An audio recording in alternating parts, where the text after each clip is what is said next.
பூலோகம் என்பது பொடியாகி போகலாம்.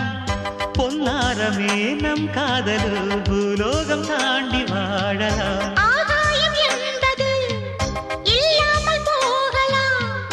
ஆனால் நம் நேசமே ஆகாயம் தாண்டி வாழலாம். கண்ணீரில் ஈரமாகி கரையாச்சு காதலே. கரை மாற்றி நாமும் இல்லை கரையேற வேண்டுமே. நாளை வரும் காலம் நம்மை கொண்டாடுமே. தாஜ்மஹால் தேவையில்லை அன்னமே அன்னமே காடுமலை நதிகள் எல்லாம்